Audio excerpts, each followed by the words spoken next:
All right, excellent.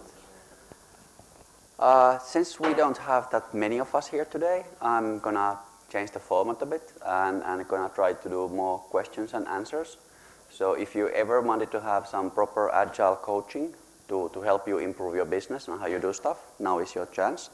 I have some stuff that I can cover, but feel free to ask questions at any point.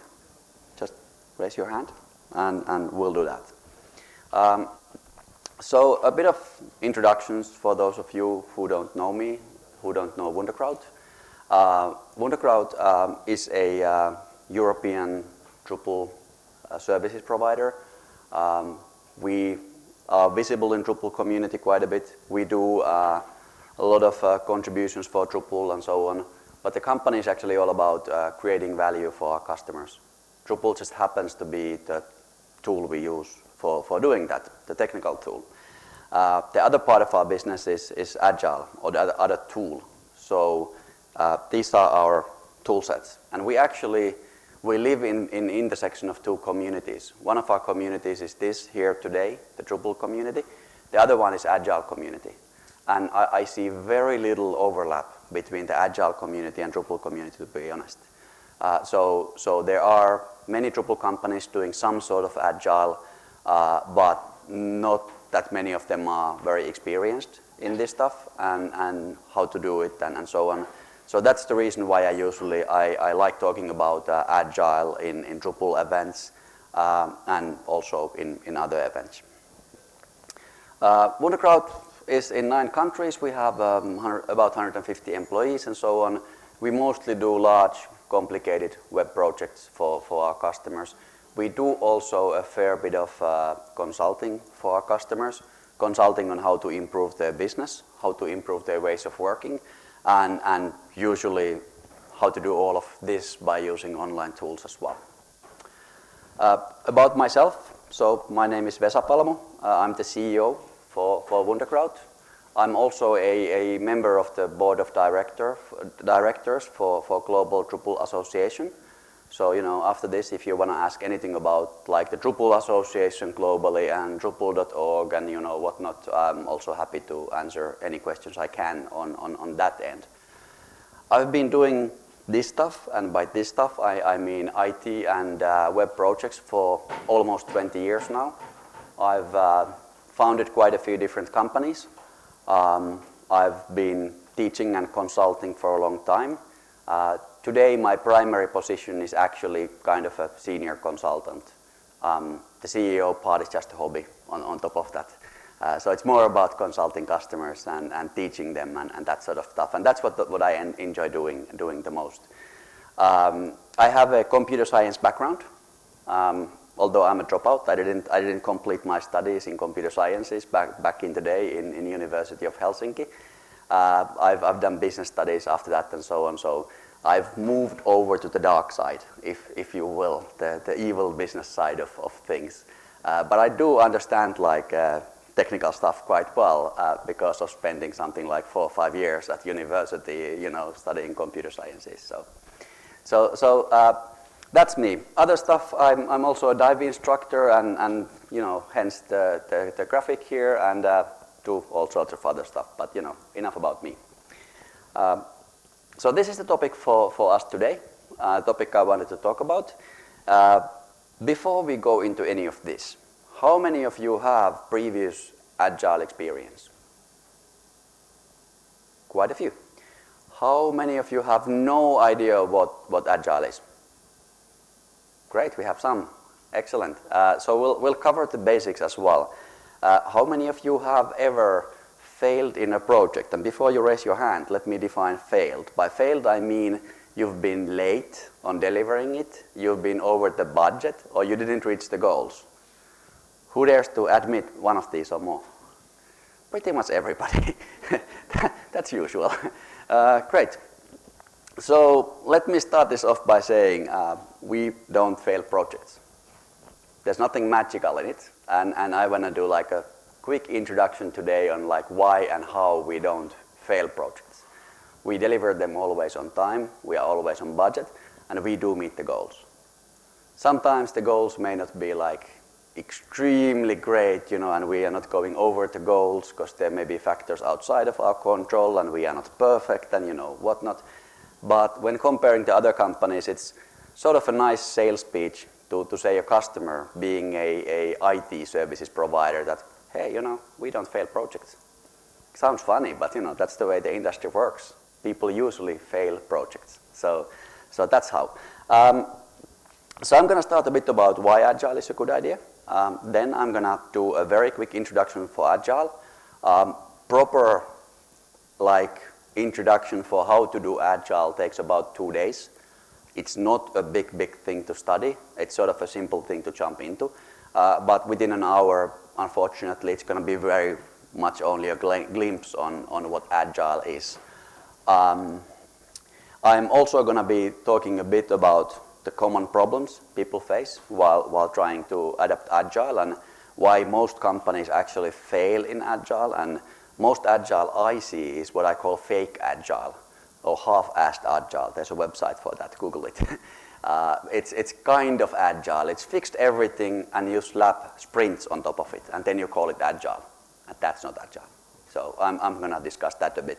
And if we have time, and depending if you guys want to take part and ask questions, I'm also going to talk about how to apply Agile for Drupal. So some Drupal specifics, but I'm not expecting to spend a lot of time on those because, ask me afterwards if you want to get more tips. I'm happy to share all of our best practices around this. Any questions or comments or anything else you would like to would like me to cover today?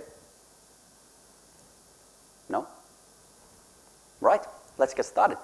Okay, so why do we need Agile? I think I kind of made my case already by asking how many of you have experience in failed projects, and everybody has. But let me get into the reasons why that is. I love this picture because this explains it, and you may not be able to read the text, but I'll explain it. So basically, this is your IT project, any kind of IT project. Let's think about Drupal web project, and here we have a customer explaining the project. So basically trying to explain this is what I need and that's the customer explanation of the project. Then you have the project leader understanding what the customer just explained. Looks a bit different, doesn't it? So there was the first misunderstanding there. Based on what the customer poorly explained, this is the understanding of the project leader. Then we have an analyst designing the system, and this is what he or she designs.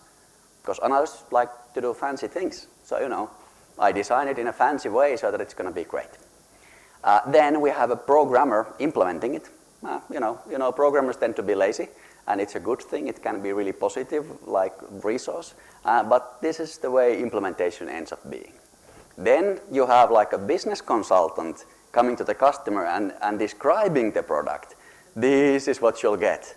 So setting really unreasonable expectations and you can also call these sales guys in some cases, but this is what happens way too often. Then, here we have the documentation for the project. 404, anyone?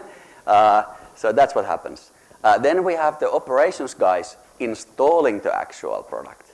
Yeah, right. Some bits and pieces may be missing, and we've all seen DevOps failures and so on. This would be your billing. So you are billing the customer, and it's a wild ride for the customer. That's the support afterwards, when the customer needs it supported. Support is slightly lacking, to say.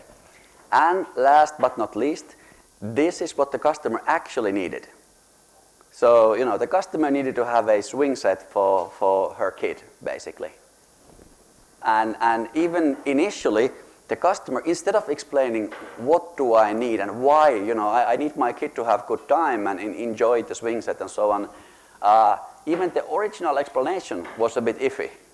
And if you don't understand this thing here, the need, the actual need, and you just understand this bit, this is what happens. And this happens in IT projects all the time. I don't know if it would happen, in this kind of a project, but it really does happen in IT projects every day. So how do we fight it? We do pretty pictures. We do waterfall or any other, I call them design first processes, just my own term. But Basically what we do is we design something first, and we do a lot of like pictures and mock-ups and wireframes and flow charts and whatever you may have. You do a lot of this first. And after you've done all of it, you think now it's designed, let's just implement it.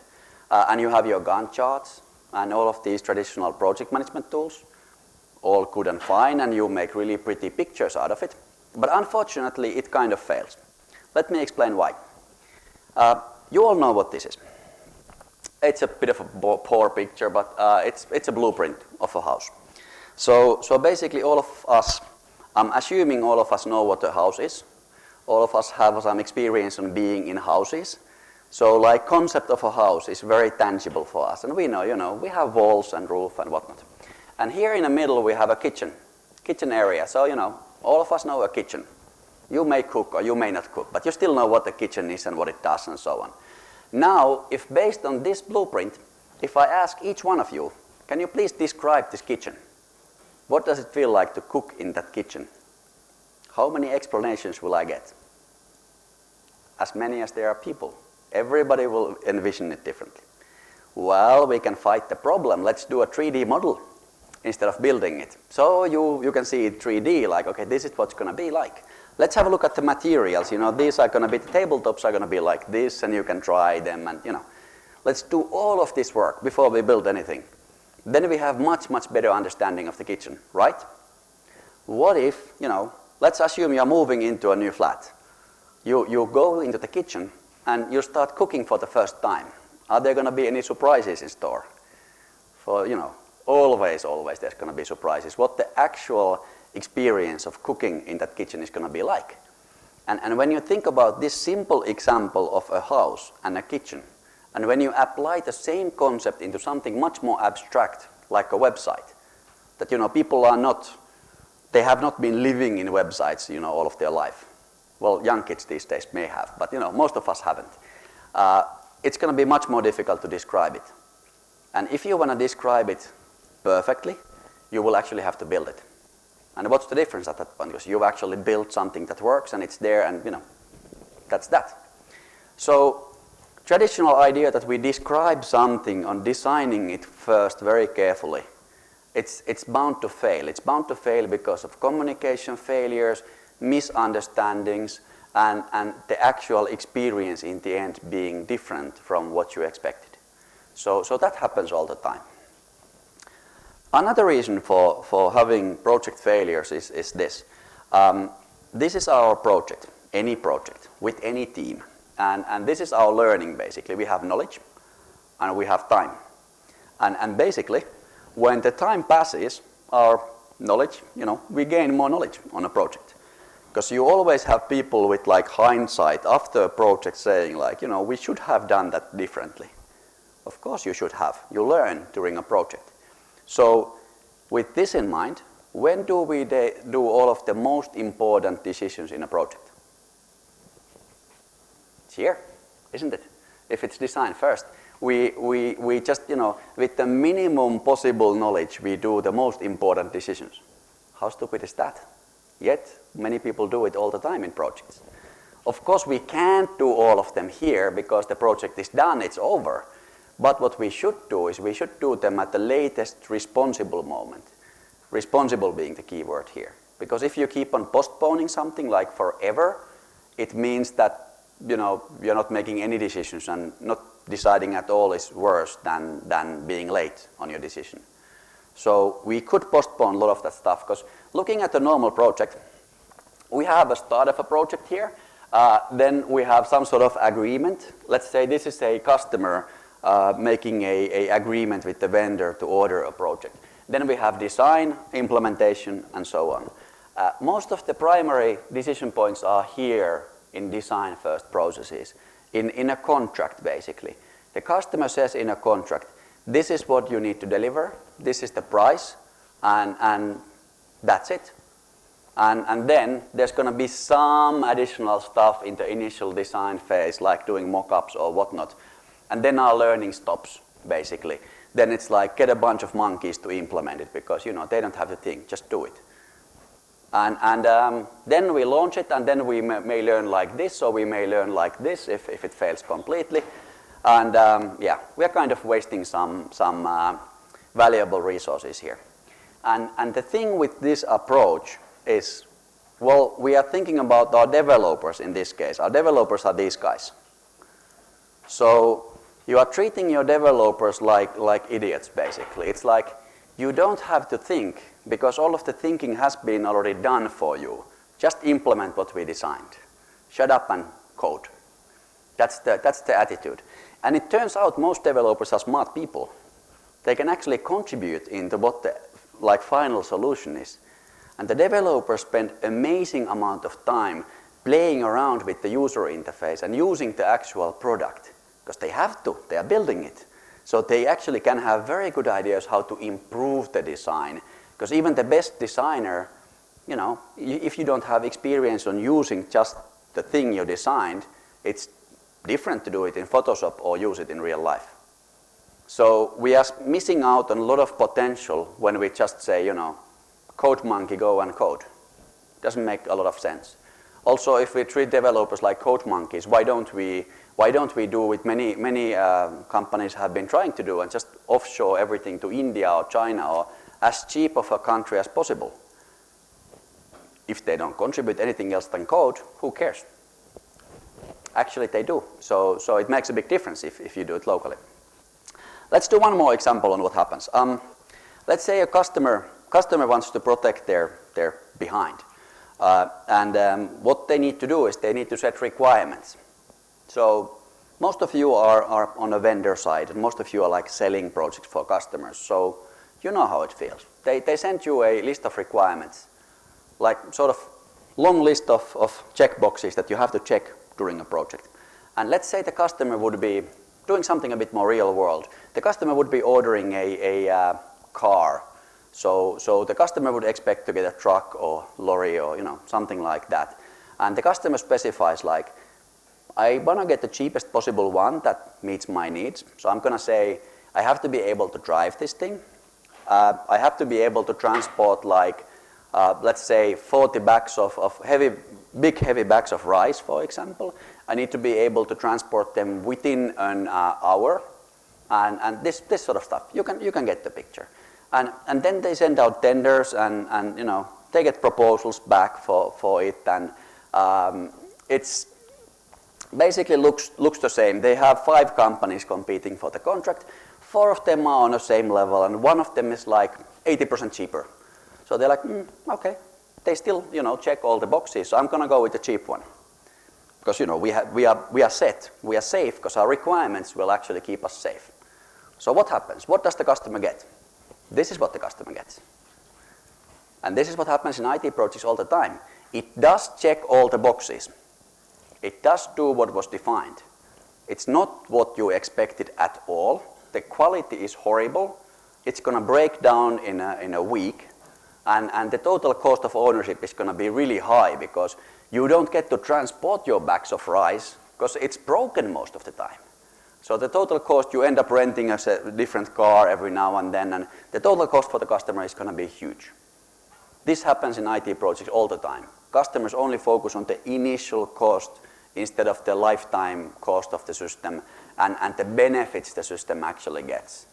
And in some cases like this also, how nice it is to have a nice van or this piece of crap. It has some impact. And if your website user interface is horrible or if it's nice, it actually has a big impact on if people like using it or not. Design first is perfectly fine. You can do it. But there are some big limitations on where to do it. In a simple project, it's just fine. Or repeatable project, it's just fine again. Like cleaning your flat, or moving to another flat. That's like design first kind of thing. You need to set the timeline. It's a simple enough thing to understand, and it can still be a bit flexible and so on. But in large, complex, abstract projects, it's not a good idea. It fails. And if the environment keeps on changing on you, you'll most definitely fail on that, because when your requirements are set, everything changes before the project is done. So you need to deliver faster, sooner, and so on. Typically, when you have customers and vendors, it's, you don't have trust in place, you have contracts in place, so everything becomes really difficult with that. We do exclusively agile. We don't do fixed everything projects at all. If we can't explain to a customer why they should do agile, and if we fail in selling agile, we don't do the project. We tell the customer, go and fail with somebody else, come back to us in 6 months when the project has completely failed, and quite often they actually do come back. And after this they listen. So that's like it's a choice for us. We really want to only work in projects that succeed, which means we have to be a bit picky on the business we get in as well. I highly recommend taking that kind of an approach. I understand it's very difficult if you're not getting any money in and you desperately need something, but I still recommend moving into that direction. It takes time. So what's the problem? I think we covered all of this pretty well. All the plans are guesses in the end, it's very difficult, and the risk is actually with the client. The clients think that they want to have fixed everything projects because it protects them from the risk. It actually doesn't. It protects the vendor from the risk. The vendor needs to check all the boxes, and that's it. And the vendor doesn't have to care if the customer is satisfied and the actual business goals are met. So simple as that.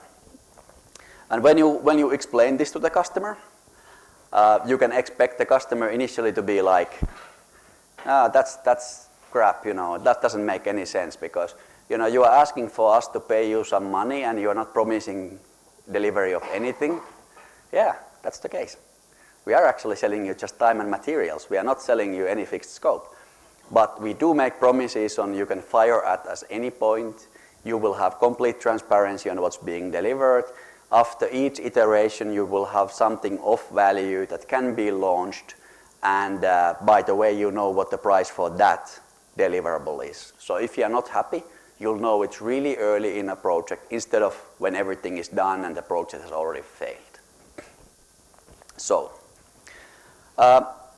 let's talk a bit about Agile next. Before that, does anyone want to ask a real life question about how to justify doing Agile for customers?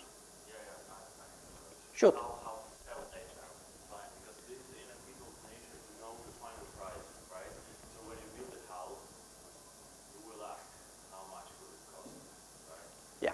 So how to sell agile to the client, how to convince them? Right. Yeah. So how to sell Agile to the customer, because they want to know the final fixed price and it's in their nature. First of all, I can hopefully show you one example. I have to check if it has any confidential, the customer name on it. If it doesn't, I'm going to show it to you. First of all, you need to be absolutely certain that you trust the process yourself. You can't sell it if you don't have experience in it. And this sounds like a chicken and an egg kind of problem. You don't get into Agile because you can sell it, and you can sell it because you haven't done it. But you need to start doing proper Agile some way. It can be internally, it can be with existing long-term customer that already trusts you. I would recommend starting it with somebody where you have some sort of trust in place already, because it's extremely difficult to sell before you can trust the process. So that's the first step. And when you know the process well enough, and when you have some evidence that you can be successful with it, then you can use independent proof. You have a lot of research showing that Agile is more productive, higher quality, almost any kind of argument that Agile is better than design first. So you have all of this independent proof, this is what it is. You should have a couple of cases you can show from your side. And what we do is we always, our potential customers, will tell them to call any of our customers. We'll give you contact information for any of them. And we expect all of our customers to take these calls, because it's we do a lot of nice things for them. We expect something in return. So quite often customers call to some of our existing big customers and they ask what's all of this Agile nonsense then? Does it really work? And then they get the stories from the customers. And that's the core of it, really, because most of them have heard about Agile, at least something. And most of them know, like, yeah, it's this new, hot, cool thing, even though, it's not any of those. But still, they have the idea. And there's one tool, hopefully I can show you this, that you can use. Hopefully.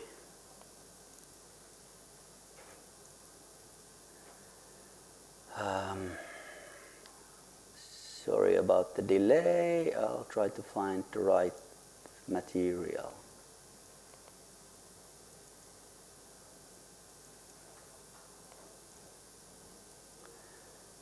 Right, yeah, we can use this one. So you can do something like this. This is not ideal for Agile, to be honest, but it is something that is quite easy to sell and to convince customer initially. So it's a pricing model you can use. You can set a target price and a maximum price for a contract. Target price is what you think you can actually deliver it with, like within reasonable certainty. You think that I know that the customer has these and these goals. This is what the customer has indicated that they want. I've talked to the customer. I kind of have an idea. And based on your previous experience from same kind of projects, based on gut feeling, you say, this is the target price. If you go under the target price, you get a bonus. You get 25% of what you saved. So basically the customer saves money, you make money for free, everybody wins, everybody is happy. So you have built-in incentive on trying to be as quick and efficient as possible in the project. Then you have maximum price, which is like your safety. And you say like, hey, if you keep on changing your mind and if we don't manage to control the scope creep or whatever you may have, this is the maximum we are going to keep you under. If you go over this price, we'll finish the project but do it half price. And in most cases, half price means you are losing money. You may be barely covering your cost or you may be losing money. So it really hurts. But it's not for free for the customer.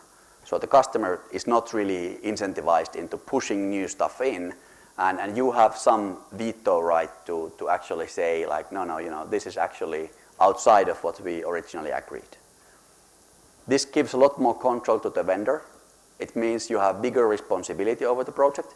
Usually on a project, the customer has full control and the product owner of the customer is in the driver's seat completely.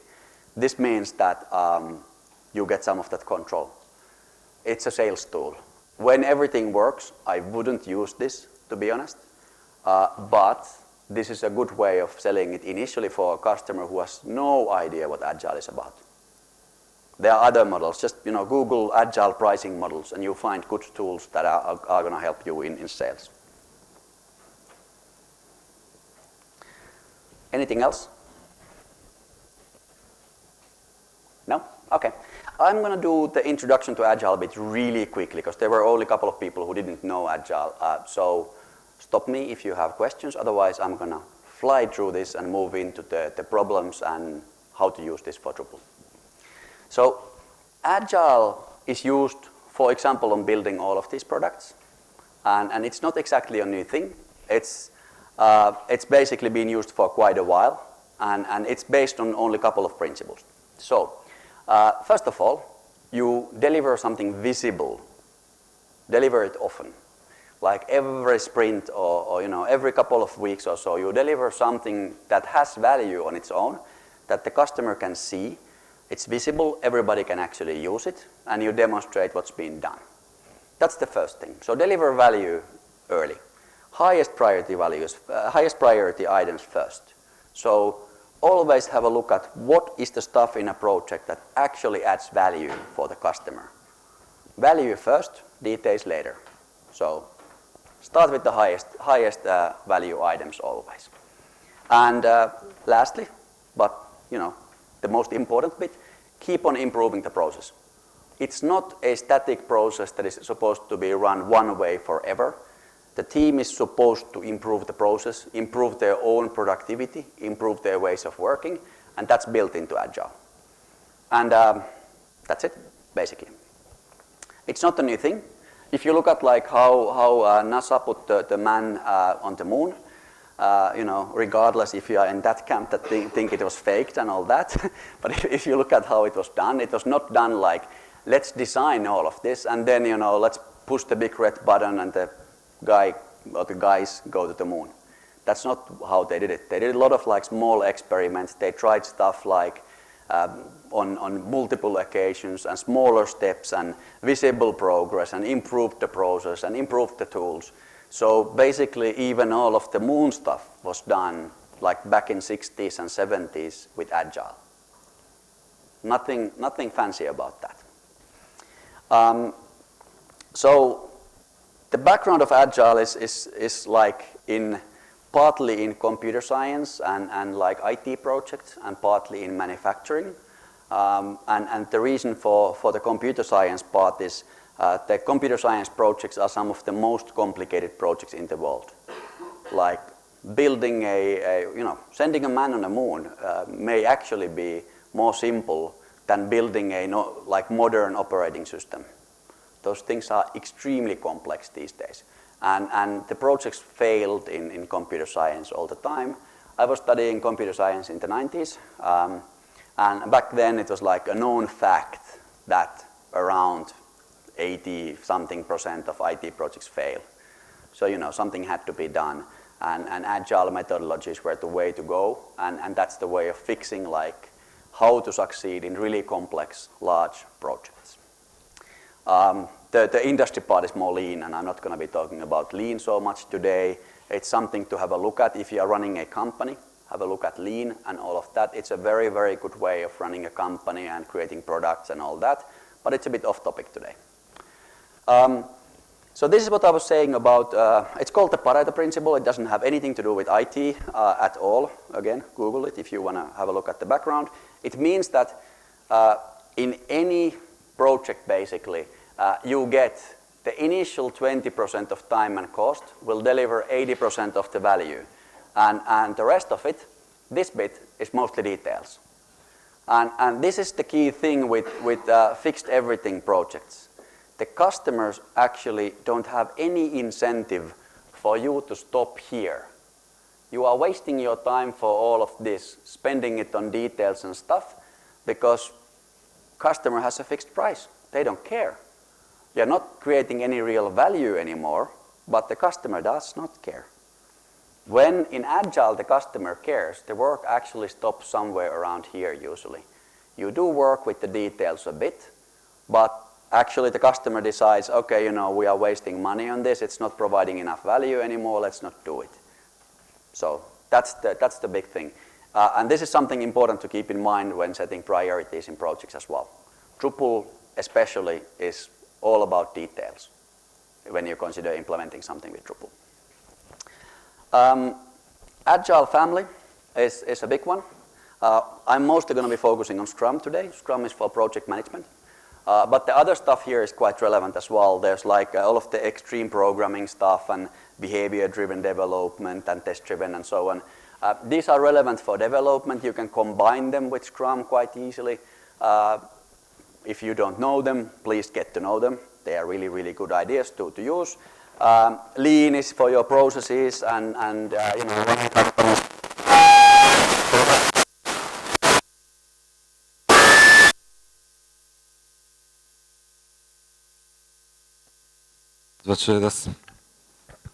Okay. I'll wave my hands a bit more then. So lean is for improving your processes and running companies and whatnot. Kanban is something to take a look at if you do like support or any other ongoing things. Kanban is great for that sort of stuff. And they all share common values, basically, which is kind of a value-driven thing. And it's much more fun to go and Google a half-assed agile. You'll have a like half-assed version of these values, which is much more fun than this, honestly. So what we are doing in an agile project is, this is our traditional fixed contents of the project. So what are we actually building? Time and money. And we can't actually meet all of these. And in the middle, you have quality, actually. But we like to think quality is kind of a constant. So what happens is that quality gets worse if we are sort of stretched and it breaks down. So what we do is we make contents flexible.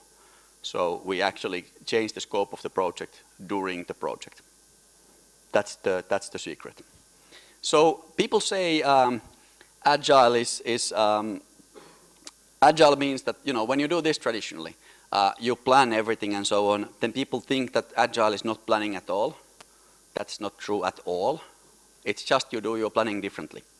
So you do the same amount of planning, but you do it in like small bits and pieces.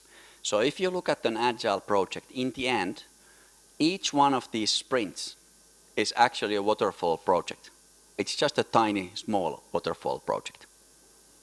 There are some differences, but you know, that's what it is in the end.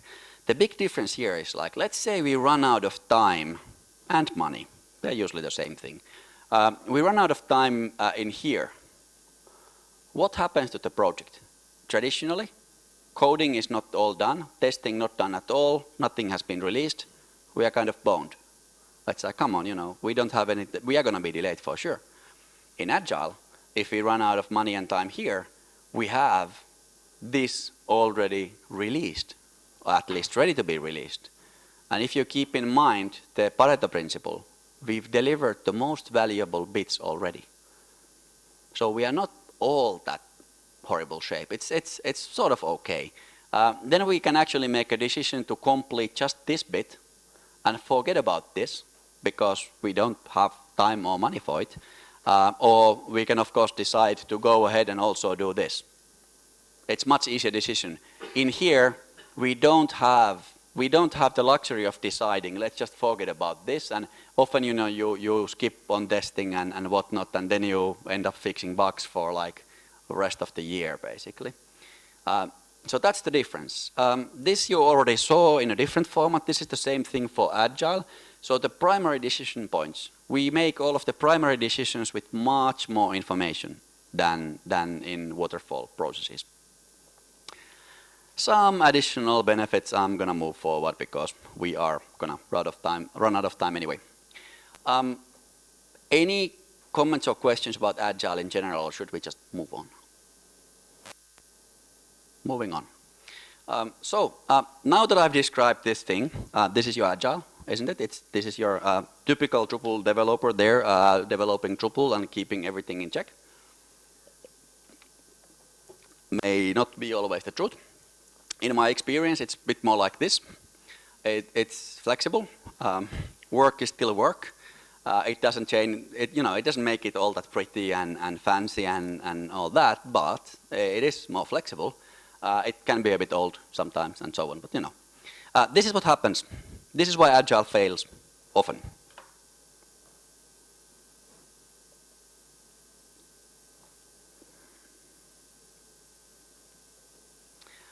So Dilbert, I think, nails it pretty well. Just starting to do Agile without any like planning for it or training or coaching or whatnot, it's not gonna succeed on its own. It's a big shift. It needs a bit of support, and you still need to have all of your best practices on quality and testing and whatnot. So it's not gonna fix everything. There are a couple of reasons why organizations fail with Agile. And never mind if you've tried Agile and you are kind of like, why didn't it work perfectly for us? I think like 80 to 90% of organizations adopting Agile have problems with it, fail completely to adapt it, or whatever. I don't have any official numbers, unfortunately. This is based on my own gut feeling, what I've seen. And it's especially for vendors, it's very, very difficult to move to Agile. The primary reason for this is lack of trust. Your customers don't trust you. Your customers are like, you are trying to take our money and run, basically. So the customers don't really believe you have their best interest in mind. And this is sort of a good point to stop and think about for a while. When you are trying to do something for your customers, are you really truly trying to improve the business of your customer, or are you just covering your own ass so that you get paid? As long as you are covering your own ass, don't do agile, because it requires the trust, and you don't get trust if you try to screw the customer over. So you really need to have good alignment with your customers and have their best interests in mind. Sometimes this means you are not going to be selling them something, you know it's silly that they are asking for and you're losing some money, but in the longer run it means better business, more sustainable business. So if the trust is not in place, you can't do agile. Simple as that. That's the biggest thing. Then when you get over the trust and the customer is like singing kumbaya with you and being like, yeah, it's great, let's do agile. Then we have the legal and procurement and whatnot. And then the lawyers come in and yes, but where's our contract? It doesn't specify everything that will be delivered in this project. And that's good fun. I enjoy these little discussions with the legal people about how to do agile. There are good templates. We have good like agile framework templates how to apply it, and we are gonna even open source those contracts at some point. Unfortunately, those are for like local for each country, so we don't have one for Poland. But at least it gives you an idea on how to do a proper agile contract. And this is one of the places where you should, within Drupal companies, please collaborate. Instead of all of the companies paying for the lawyers to do a perfect contract, pull your money together, just do one contract and everybody tries using the same thing. It's not a competitive advantage having a great contract model. Doesn't make any difference. So I would really, really recommend try to get people together and do one contract model and make it public for anyone to use and say like, hey, this is a good model for the customer and for us, and explain the why behind it. That's what we've been intending to do for like 2 years, but it's almost there, but it's been a bit slow going. Rest of the stuff, I'm only going to mention the bit on it not being intuitive. It's kind of funny. People think that it's natural to design first stuff and then only do. And I think it's I blame the schools basically, because if you look at young kids, do they plan everything before doing? They just do crap, and it's like not natural for people to design everything carefully. It's something that the schools actually I think teach us to do, and that it's so like deeply like in people that they fall back into the mode of designing everything first. So yeah, this is what it actually looks like when you are doing agile. So I'll just skip some of those. Oh, by the way, this is Scrum, if some of you don't know, that this is where the term comes from. So it's the rugby thing. Looks just like our development team, doesn't it?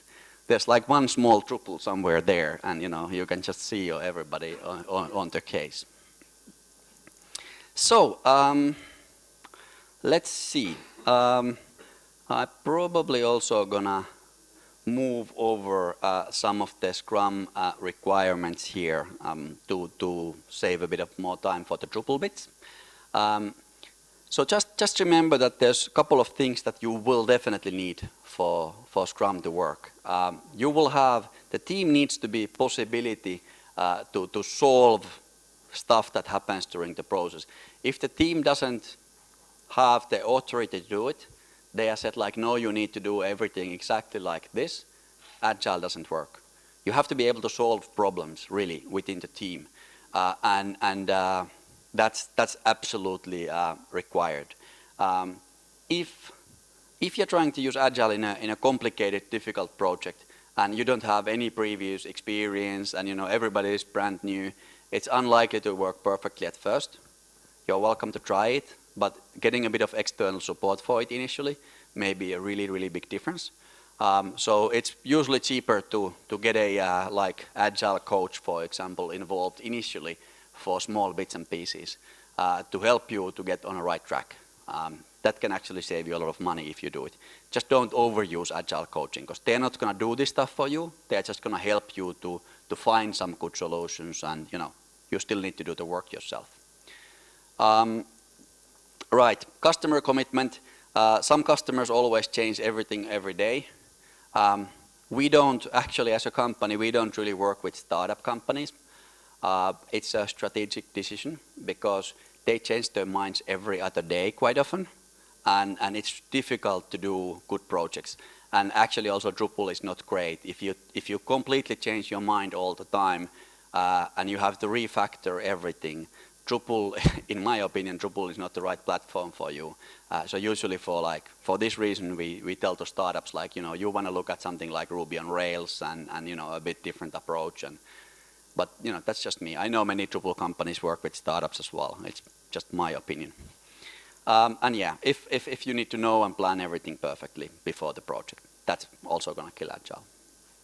So, right, let's move on a bit and move to this bit, the important bit. This is our friend Captain Drupal, who we didn't bring with us here, but he does exist and he wears this kind of suit and stuff.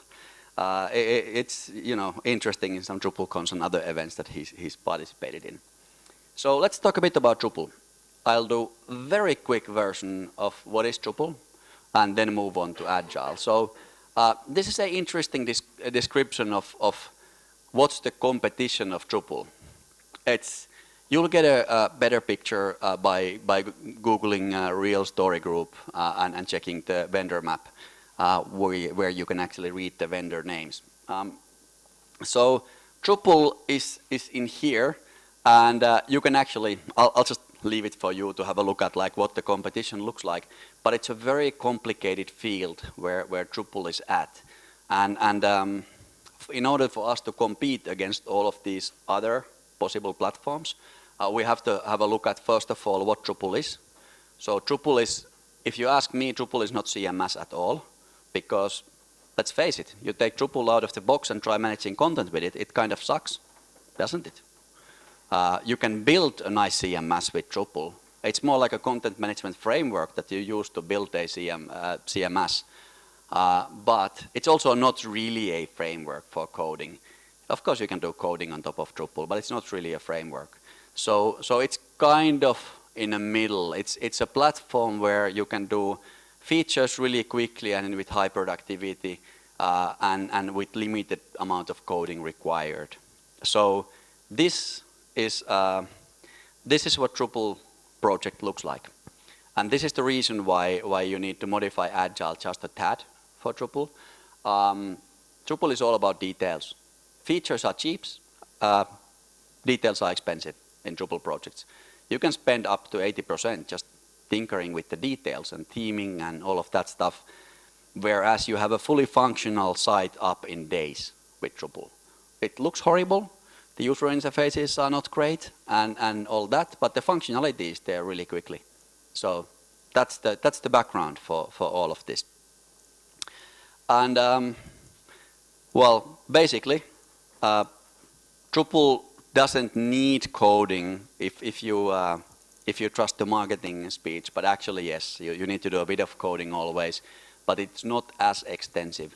And if you look at Scrum, for example, it's built for teams of 7 to 9 people, all of them working for, say, 3 weeks in a sprint, and all of them doing coding-related tasks and quality assurance and what have you. In a Drupal project, it's more productive to have a bit different roles, and this means a bit smaller teams, and it actually means you have to modify your Agile just a bit. So these are some of the key problems I've seen within our organization. We do more than 200 Drupal projects every year. Most of these projects have a medium to large budget. There's some small in the middle as well, but still. First of all, delivering value at the end of each sprint is kind of difficult because what you do with Drupal, when you're building a Drupal site, you actually take a fully functional product and then you break it. And then it's down and you get like white screens of death and whatever. And having something that is ready to be deployed at end of each sprint, it's technically quite challenging with Drupal. It is getting better with Drupal 8 and it's getting better all the time, but it requires like comprehensive automated testing and whatnot before you can do it. And it's not all that easy with Drupal. So that's one of the limitations. Our project sizes tend to be small. And by small, If I talk about like euros for a while, if we look at the competition, some of the like Java projects can be like 10 million euros for a project, whereas our budgets are typically like some hundreds of thousands.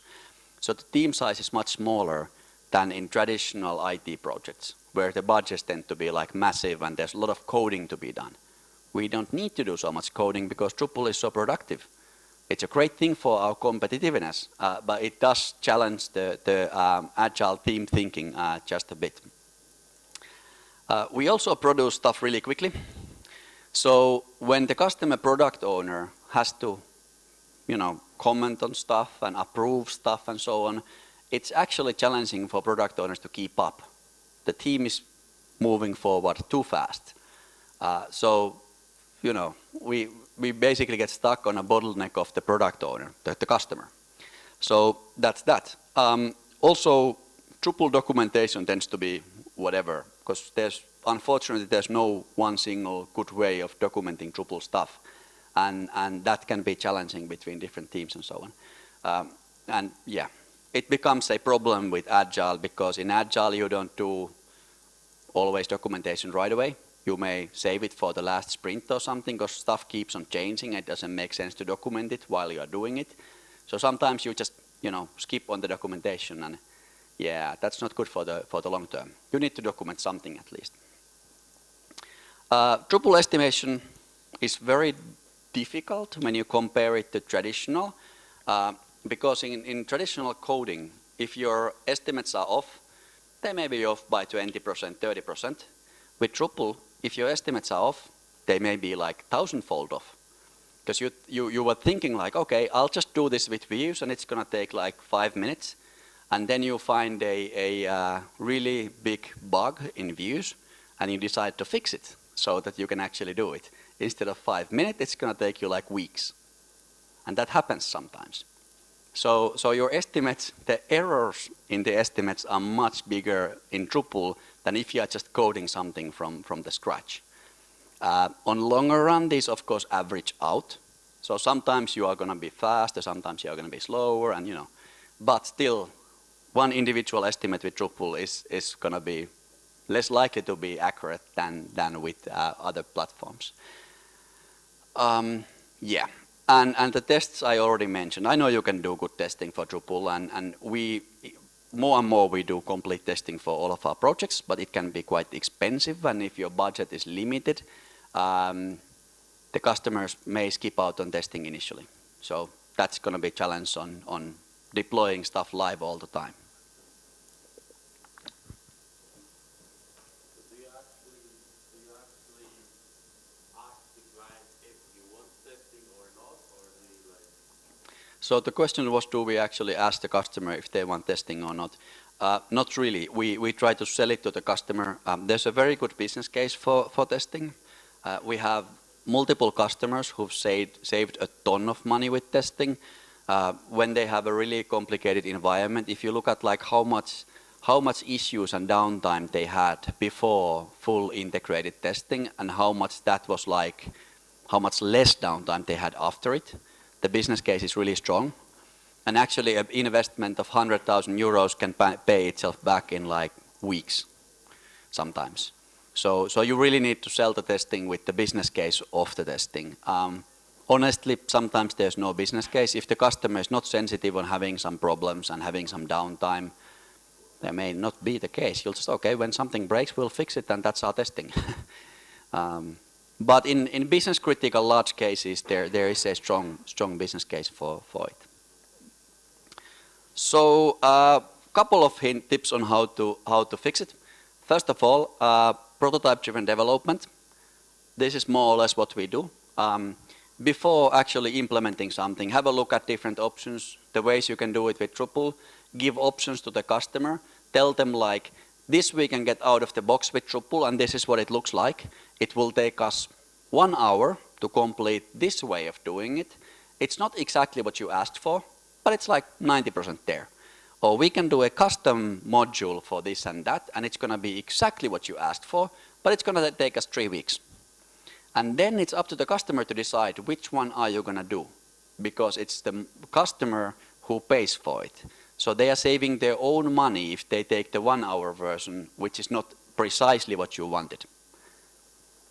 It's a decision that actually usually ends up with the cheaper one winning, and you know, let's just go with the easier one. So that's the first thing you should do with Drupal, because we have, I don't know how many tens of thousands of existing modules and stuff. So yeah, let's just use those and let the customer decide. So basically, this is where we end up. It's a business decision on how we do stuff. It's not a technical decision or design decision anymore. It's actually driven by the customer's business. Sometimes you do the more expensive one because you know it's a really, really, really important thing for you. Sometimes you do the cheaper one and, you know, save the money for something else. Moving on to a bit more flexible Scrum. So tweaking Scrum a bit. What we do usually is we do only 1 week sprints in most cases. In our experience with Drupal, 1 week sprint tends to be more productive than 2 or 3 week sprint. This is because a lot of the stuff happens really quickly and it's more efficient in smaller sprints. And we still do 2 week and 1 week sprints in projects, but I would actually recommend trying to move to 1 week pace, where you save half a day in a week for planning and a review and retrospective. Rest of it you spend doing development. So you'll get results really quickly. Small teams. If the customer can't keep up, make the team smaller. Tell the customer it's going to take us longer time to do this, but you are the bottleneck, so you don't want to pay us money for us waiting. So let's just take it slower, make sure you keep up.